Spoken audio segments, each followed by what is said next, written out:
Joining us here. This is the start of a great week for us at Axios here at Cannes on the French Riviera. It's always great this summer in France. Couldn't do it without all of you. Also couldn't do anything at Axios without the support of our partners. So huge thanks to Teads for making today possible. And I'm very excited to welcome to a stage for a view from the top conversation, Teads CEO, David Kostman. David, hello, sir.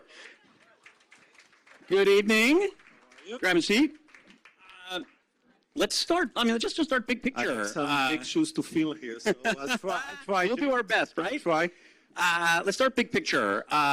Give us like what's top of mind for you. What's new in your world? What are you thinking about as you arrive at Cannes this year? Right now, for us personally, it's been an exciting Cannes because we just announced the combination of Outbrain and Teads. So it's a very special opportunity for us coming out, excited about new value proposition, new large scale reach. Actually, Outbrain never had a yacht. Teads always had a yacht, so that's an elevated experience for us at Cannes. But we're excited about what tech can do and what AI can do. And actually, we are obviously a technology company, looking at a new platform, incorporating AI. So what we can do for the advertising ecosystem, I think, is tremendous and very exciting. We're definitely going to get into AI in a minute, but I want to take a roundabout way to get there. We're talking about attention tonight. So, what are the important things that we should be paying attention to? What are you paying attention to right now? Attention is a big word. I mean, today I said, hey, we don't want to hear about attention anymore. We actually think it's one of the best KPIs to use that predict true outcomes.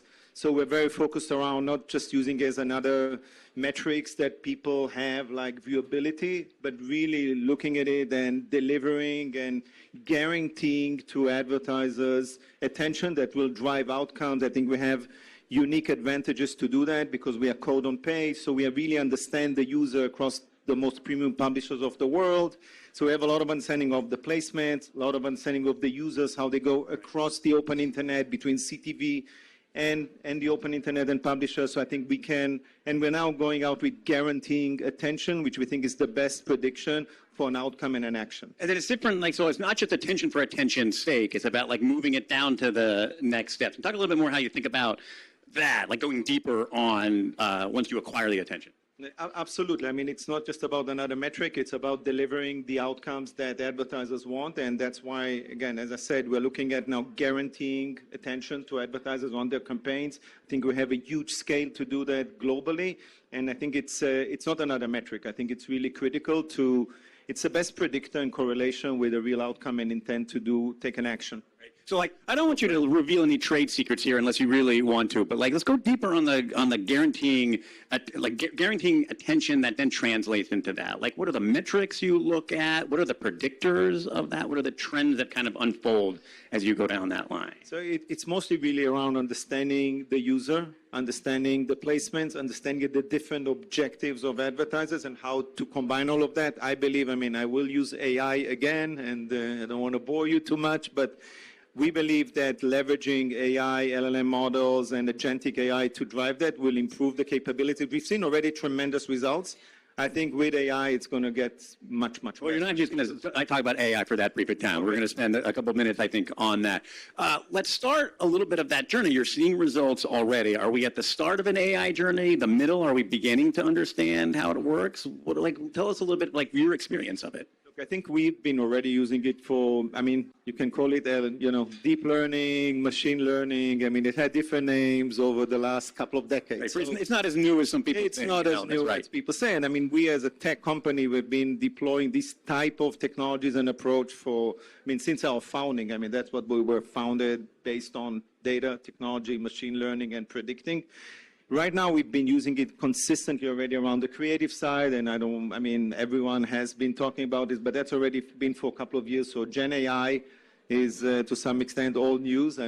Things are moving at a pace that even at my age, I've never seen. It's crazy, but Gen AI has been there. Right now with agentic, where really you replace workflows and can deploy agents to do a lot of the work that humans do. You will still need the human element, the emotional connection to understand, but the ability to then leverage those agents and make much better predictions and totally change the way of thinking about algos is super exciting. So many conversations about AI, though, become theory, like what might be possible or broad. Like, it sounds a little bit like you're living it now, like deploying agents. Like, can you give us some of the examples of like how it's being deployed right now? And then I'm going to come back and I want you to spin it a little bit into the future. But like, what is that AI experience like right now? Right now, I mean, we just merged. So for us, it's actually a great opportunity to, instead of old way integrations that take a lot of time. So basically, the combination of Teads is really branding and performance going into one platform. And we have had plans for 6 months of how we integrate our capabilities into Teads Ad Manager. I'm not telling any secrets here, but we're going to scrap all of it and rewrite everything anew. And it's going to take 6 months and not 24 months. And it's going to be 30 people and not 200 people. And it's going to be all leveraging really agentic AI. So today, what we're doing with agentic AI, we're testing a lot of things and interaction between us and our agency partners on how we can best interact with them on driving the best campaign planning, best campaign outcomes, and best creatives. How ready do you feel like your partners are for AI? How quickly is this coming at them? Can you tell a little bit of the speed of it, I think? I think it's super fast. I think it's not theory. Ready or not, here it comes. I think it's there, and whoever doesn't want to look at it, I mean, I'm giving you here, I mean, in our case, I mean, we had tons of integration plans. I'm talking about 6.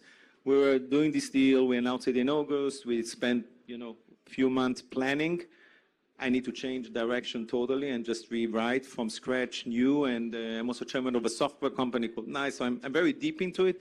It just doesn't make sense today to go through what historically used to do of integrating and all that. It just doesn't make sense. I mean, well, this is really hard now because things are moving so fast. But like, pitch it forward then. Like, if we were to think about Cannes next year, what would we be talking about? What's on the horizon that's really excited? I think it's still going to be about a lot of it about AI and the human interaction with AI. I mean, I think that's not going to disappear so quickly. So humans will be able to stick around for a little bit, you think. Where does that seesaw go, though? Like, what role do humans continue to play, or how does that balance of power shift, you think? Look, I think at the end, it's about human connections and human understanding and understanding the emotion of people. And I think if you take an AI model and, it's not 100% accurate, you can actually see a compounding effect of negative impact. So you always need to have the human element in there. But I think many of the repetitive tasks, many of the things that today we take days and weeks to do will get shorter to minutes. And especially, for example, we're looking at it on the engineering side. I mean, it's just a different world. On the internal processes, I'm sure every one of you is doing the same here, just looking at everything and, just saying, hey, tell me how you do it with AI, and you don't deploy people to do it. But I think it's going to be sort of human assisted, and I mean, the human element will always be there. I mean, it's a tool. As a human, I'm very happy to hear an answer about AI that includes humans, but that's also probably the reason why we're here at Cannes, this human connection. So let's also end on one fun Cannes thing. We're at the start of a week that can be a marathon, not a sprint. What are your tips to having a good time at Cannes and surviving? So first, I told Kate I'm going to tell that. It's my 3rd Cannes only. So 3 years ago, she told me I have to buy linen clothes. So that's my tip. Linen is the way to go. White shoes, second way to go. And, honestly, it's about interacting with people, having fun, getting to know your partners better. It's a unique setting. I really think it's a unique setting among all the other conferences. It's just the human interaction here is of a different nature. We're all like having fun, the weather, beach. I mean, doesn't get much better. Wearing comfortable clothes is a very common answer. That's when I'm wearing short sleeves in my 3rd Cannes for the same reason. David, thank you so much for being here. Huge thanks for Teads for making this entire glorious dinner possible. We're going to have a big finish with my colleague Carrie Flynn right now. Thank you.